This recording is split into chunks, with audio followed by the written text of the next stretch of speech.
So yeah, I may have not realized that I've had a 1080p webcam this whole time. I just haven't used it. But oh well, you live and you learn, I guess.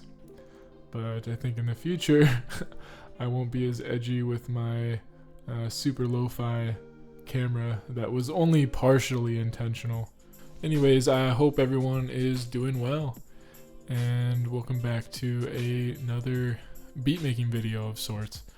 I was going to use a beat from a stream a few days ago, but I ended up really not liking the beat I made that much, and I got really busy with other stuff.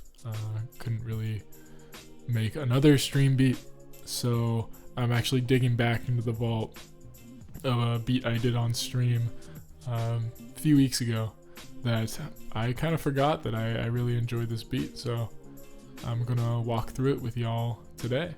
And again, before we get into it, I want to be very transparent. It can seem that a lot of content creators making music or any art whatsoever are just making things that are always sounding good or always sounding decent, but sometimes you just make things that you're not very happy with.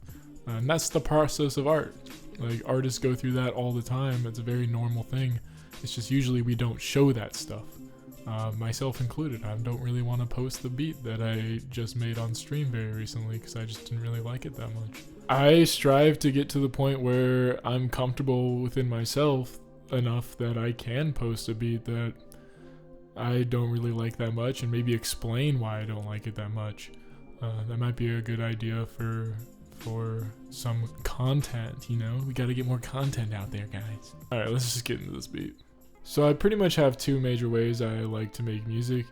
Either I'll start with some drums of some sort, or I'll start with more melodic instruments. With melodic instruments, I either go to the Prophet, the analog synthesizer, or I will open up, usually Analog Lab is a fun place to start for me. They have a lot of instruments to choose from.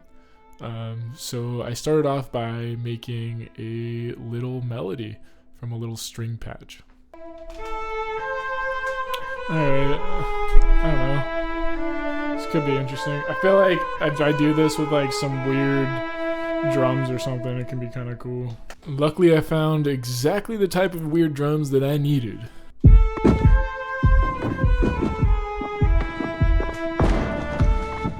The drums needed a little extra love, so I loaded up the Roar plugin. I believe this is new with Live 11.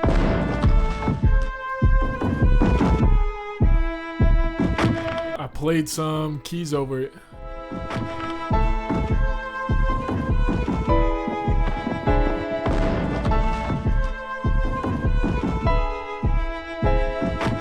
I feel like one thing I didn't do a lot when I first started producing was really working on getting the best sound for the type of instrument I was using. Like, for example, yeah, I got the piano sound for this, the notes that I wanted, but getting the piano itself to sound good within the mix was something that I didn't think about enough when I first started. So here I was tweaking the instrument to try to make it sound good in the mix.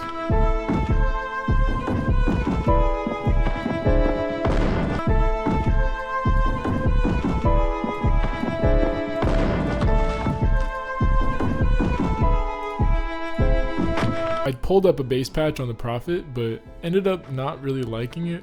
I started messing around with just a normal sine wave synth bass that I thought sounded much better.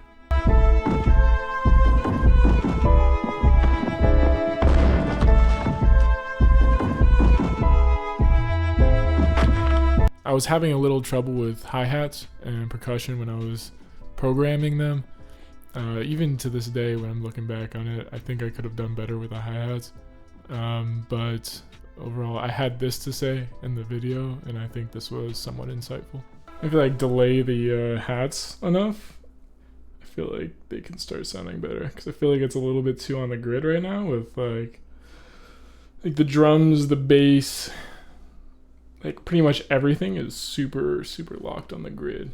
So having this be a little bit outside the grid is, I think, sounding nicer. It's like pushing the snare a lot more, you know?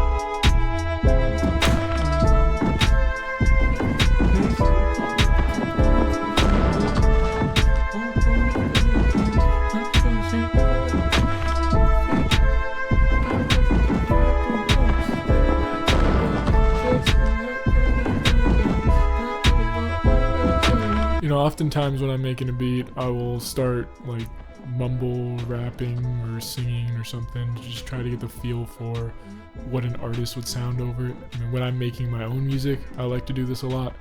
I think it helps. Maybe some guitar. This was a mistake. No guitar is going to be shown in this video. I pulled up a nice B3 organ sound from Analog Lab and started messing around with the drawbars. Those are those bars on the top that adjust frequency range or frequency response, whatever you want to call it, to try to get the organ to fit the best it can in the mix and with the beat.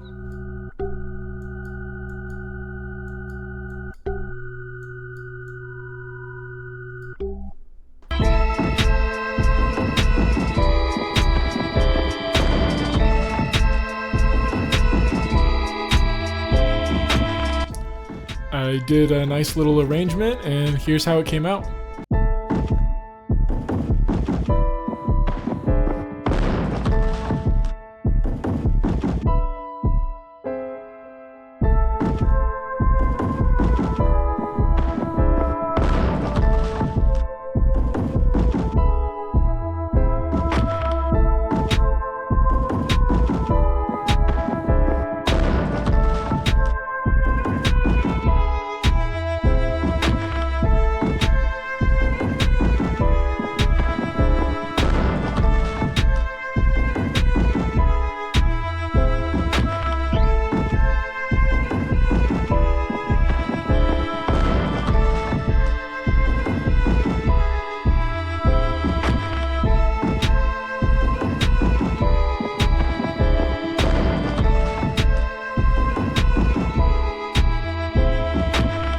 Thanks for watching, y'all. This was a fun beat to make. Again, I didn't want to post the one I did this last week.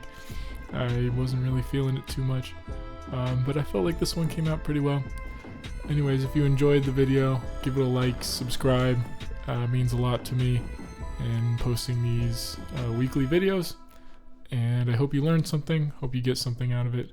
But until next time, peace, y'all.